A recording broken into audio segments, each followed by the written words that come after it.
Hello friends, welcome back to my YouTube channel. आज की इस वीडियो में हम कर रहे हैं नेक्स्ट 10 क्वेश्चंस मैनेजर के एग्जाम की जो 30 अक्टूबर को हुआ था। चलिए लेट्स गेट स्टार्टेड।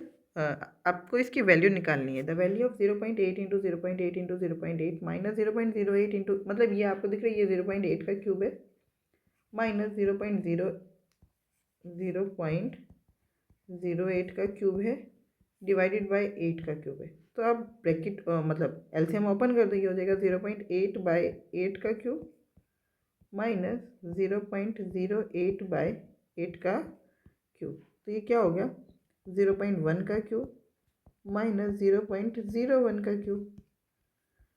0.1 का क्यूब मतलब 1 का क्यूब तो 1 ही होता है, 3 के बाद 0, 1 1 2 3, ये हो गया। माइनस यहाँ पर 2 है तो 2 का क्यूब, मतलब नीचे अगर 100 से करेंगे तो कितने 6 ज़ीरो आ जाएंगे, तो 6 के बाद पॉइंट, 1 1 2 3 4 5 6, माइनस कर दें इन दोनों का, बस तो ये हो गया 10 में से 1 गया 9, 9 9 0 0 0 पॉइंट, बस this one is the right answer. Minus करना आ रहा है 0.001 0.0000001, यहाँ पे कुछ नहीं है तो ज़ीरो लगा देंगे, तो ये हो गया 0, ये हो गया 10, फिर 10 का 9, ये हो गया 10, 10 का 9, फिर ये हो गया 10, 10 माइनस 1 9, 9 9 0 0 0।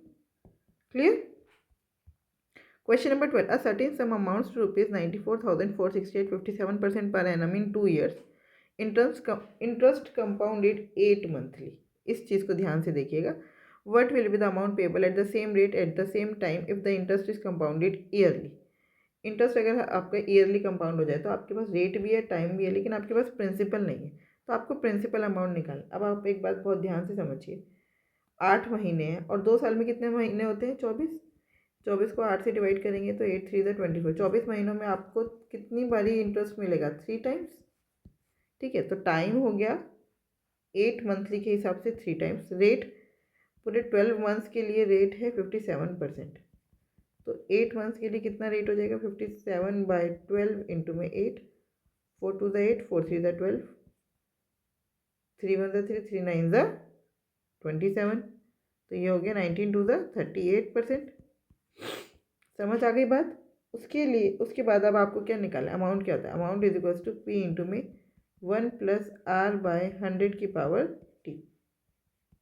अमाउंट कितना है, 94,460 is equals to P into में 1 प्लस 38/100 की पावर 3, तो ये हो गया 94,460 is equals to P into में 1.38 की पावर 3। तो पी की वैल्यू आ गई 94,460 अपॉन में 1.38 की पावर 3। अब ये प्रिंसिपल आ गया, अब आपको अमाउंट निकालना है, 94,460 अपॉन में 1.38 की पावर 3 इंटू में, तो अभी आपको पता है अमाउंट का फॉर्मूला क्या होता है, पी इंटू में 1 प्लस आर बाय 100 की पावर टी। तो अब आपका 1 हो गया, 1 प्लस आर कितना हो गया, 57%, और टाइम कितना हो गया, 2 ईयर्स। तो ये हो गया 94,460 अपॉन में 1.38 की पावर 3 इंटू में 1.57 की पावर 2। क्या ये बात समझ आई। अब इसको सॉल्व करना है, ये सॉल्व करना बहुत डिफिकल्ट टास्क है, तो हम छोड़ देंगे। आंसर है 88,595। ऐसा क्वेश्चन अगर पेपर में आता है तो वो स्किप करने के लिए ही आता है, ठीक है, क्योंकि ये कट नहीं रहा। अगर ये 138 और 157 इसमें कुछ कैंसिल आउट हो रहा होता तो हम इस क्वेश्चन को कर पाते। जब ये कैंसिल आउट हो ही नहीं रहा तो हम कैसे कर पाएंगे बताइए, डिफिकल्ट हो जाएगा ना क्वेश्चन करना। चलिए अब इसको देखते हैं। Question number 13, the LCM of the numbers 4 3.3 and 0.005 is. तो आप इसको फ्रैक्शंस में कर लीजिए। ये हो गया 4 33/10 और ये 5/100। 5 इसको सिंपलेस्ट फॉर्म में करिए, 5 1 5, 5 20 100, तो ये आ गया 1/20। तो अब आपके नंबर है 4/1, 33/10 और 1/20। अच्छा, जब नंबर्स फ्रैक्शंस में होते हैं तो एलसीएम क्या होता है, एलसीएम होता है एलसीएम ऑफ न्यूमरेटर्स अपॉन में HCF of denominators.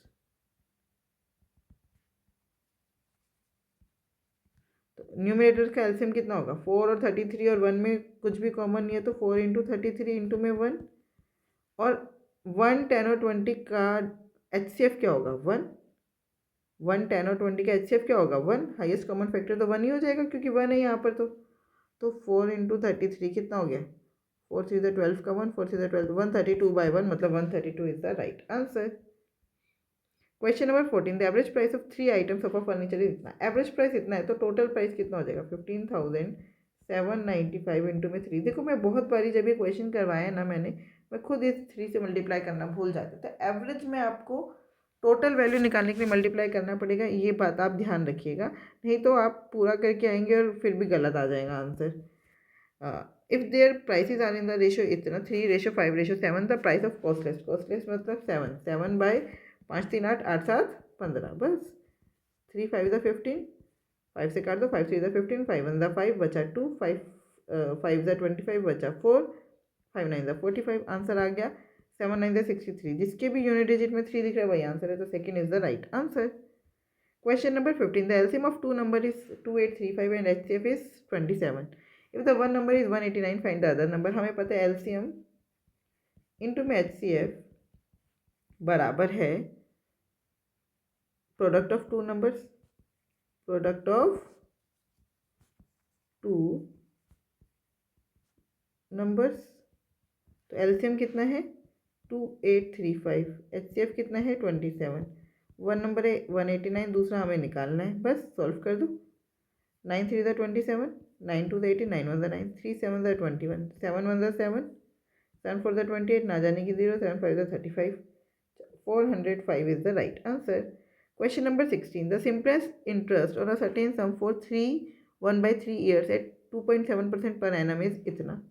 The simple interest देखो, सिंपल इंटरेस्ट का फॉर्मूला कहता है ऐसा ही is equals to P into में आर इंटू में टी बाई 100। तो सिंपल इंटरेस्ट कितना है 8640 इज इक्वल्स टू पी हमें पता नहीं है, रेट कितना है 2.7, टाइम कितने 3 3 9 और 1 10/3 अपॉन में 100, पॉइंट हटा के नीचे 10 10 से 10 कट गया, काट दो, ये 6 4 10 18 9 से ज़्यादा 9 3 27 और यहाँ पे हो गया 9 9 81 बचा कितना 5 9 6 54 फिर 3 1 3 3 3 9 3 2 6। तो हमारा प्रिंसिपल आ गया 320 इंटू में 3 इंटू में 100। ये तो आपका हो गया principal. what will be the amount payable at 2.1% per annum for 3 4/9 years।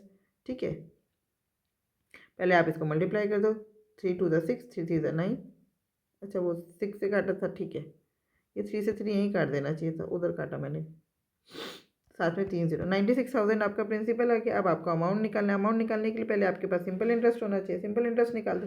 इसको मैं थोड़ा छोटा कर देती हूँ,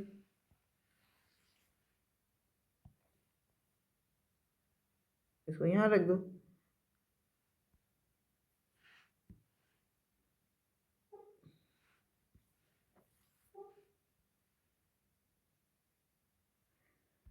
ठीक है। अब आपका ये आ चुका है, अब हम करते हैं, अब आपका 96,000 है प्रिंसिपल, उस पर टाइम रेट कितना है 2.1%, टाइम कितना है 9 3 27 और 4 31 बाय यहाँ पे 100, पॉइंट हटा के नीचे 10, 2 0 से 2 0 कट गई, ये 1 0 से 1 0 कट गई, आंसर आ गया 96 इंटू में 21 इंटू में 31।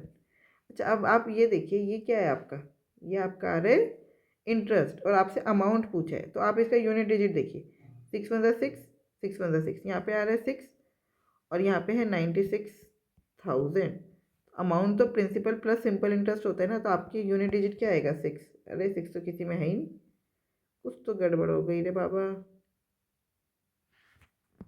मिस्टेक मुझे मिल गई है। यहाँ पे 31/, मैंने 10 कैसे लिख दिया, 9 आना था, 31/9 है ना, तो ये 1 0 से 1 0 जो काटी थी वो नहीं कटेगी, ये है 960, ठीक है। 9 3 27 और 4 31/9 लिखना था, मैंने 10 लिख दिया, अब काट देते हैं, 3 7 21, 3 3 9, 3 1 3, 3 3 9, 3 2 6, 320 इंटू में 7 इंटू में 31, ठीक है, और नहीं कट रहा?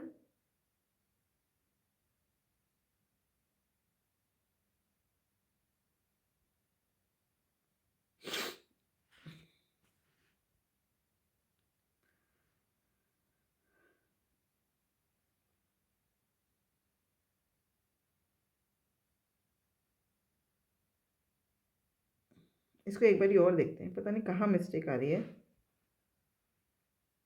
क्योंकि इसमें तो अब यूनिट डिजिट ज़ीरो आ जाएगा। ज़ीरो, अच्छा ये पॉइंट हटा के एक 10 भी तो लिखना था ना। अब ये ज़ीरो से ज़ीरो कट गया। क्लियर है? समझ आ रही है बात? नहीं आई है तो मैं इस चीज़ को दोबारा बता देती हूँ। देखिए, अब आपको क्या करना है, प्रिंसिपल हो गया 96,000 इंटू में 2.1 बाय 100, टाइम है आपका 9 3 27 और 4 31/9। ये पॉइंट हटा के नीचे 10, 2 0 से 2 0 कट गई, 1 0 से 1 0 कट गई, 3 3 9, 3 7 21, फिर 3 3 9, 3 2 6। अब आपका यूनिट डिजिट कितना आ रहा है? 7 2 14 का 4, 4 1 4, तो 4 और ये 96,000 इसमें ऐड होगा। तो आंसर में आपका लास्ट में यूनिट डिजिट क्या आएगा? 4, तो 4 इसी में दिख रहा है, तो यही आंसर है। Question number 17, evaluate the following expression. आपको इसकी वैल्यू निकालनी है। बोर्ड मास लगाना है, क्या लगाना है इसमें? बोर्ड मास, बस डिवाइड, सबसे पहले क्या करेंगे? डिवाइड, तो 33/9, फिर मल्टीप्लाई, तो इसको सॉल्व कर लो। 3 3 9, 3 11 तो ये हो गया 11 माइनस 3 इंटू 4, फिर पहले मल्टीप्लाई करेंगे तो 11 माइनस 12, 11 माइनस 12 कितना होता है? -1, -1 is the right answer, right. Question number 18. Find the simple interest on rupees 4,000 at 5.25% per annum from 17 Feb 2024 to 18 April 2024. आपको ये दिख रहा है 17 फेब की बात हो रही है, तो ये लीप ईयर है, तो इसका मतलब पूरे साल में डेज कितने हो गए? 366। उसके बाद 17 फरवरी से 18 अप्रैल तक का आप निकालिए। 17 फरवरी से 17 फेब से निकालना है 18 अप्रैल तक, तो 17 फेब से 17 मार्च तक, तो ये कितने डेज हो गए? 29, ठीक है। फिर 17 मार्च से 17 मार्च से 17 अप्रैल तक कितने डेज हो गए? 31, राइट। फिर एक 18 अप्रैल वाला डे, तो कितना हो गया? 29 और 31, 60 और 1 61, 61 डेज आ गए। कितने डेज आ गए? 61। तो अब बस आपको 61 डेज पे इंटरेस्ट निकालना है। 366 डेज के लिए आपका सिंपल इंटरेस्ट जो रेट है वो है 5.25%।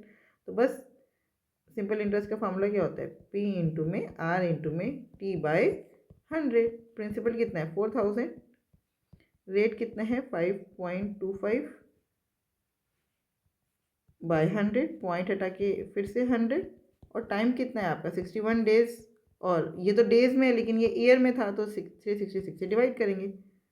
2 0 से 2 0 कट गई, 1 0 से 1 0 कट गई, 5 2 10, 5 1 5 0, 5 5 25, फिर 2 2 4, ठीक है। 61 1 61, 61 6 366, फिर 2 1 2, 2 3 6, 3 1 3, 3 3 9, 3 5 15। आंसर आ गया 35। 35 is the right answer. Question number 19. If a worker earns rupees 800 in 4 days, how much does he earn in 1 day? Divide कर दो सीधा सीधा। 200 is the right answer. 800 divided by 4. Question number 20 and the last question of this video.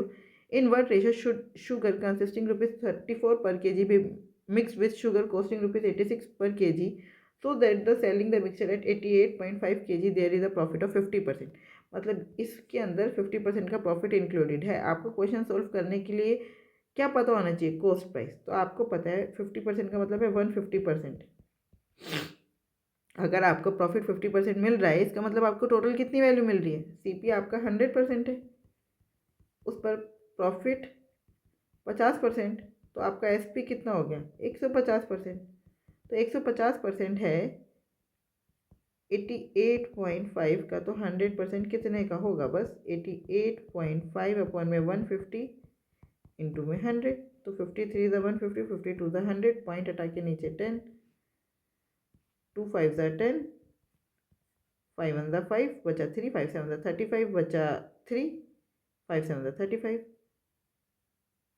फिर काट दो 3 से, 3 5 ज़ा 15, बचा 2, 3 9 ज़ा 27। इसका मतलब जो आपने सामान बेचा है वो कितने का है, 59 का। तो बस ये हो गया 34, ये हो गया 86, आपने बेचा 59 का, मिक्सचर एंड एलिगेशन लगा दिया। तो 86 में से 59 गया, कितना हुआ, 16 में से 9 गया 7, 7 में से 5 गया 2 रेशो, और 9 में से 4 गया 5, 5 में से 3 गया 2, 27:25। First one is the right answer. I hope ये 20 क्वेश्चन आपको ये 10 क्वेश्चन आपको बहुत अच्छे से समझ आए होंगे। फिर भी कोई डाउट है तो आप मुझसे जुड़ सकते हैं @maths PS1 टेलीग्राम चैनल पर। Thank you, keep learning, keep practising.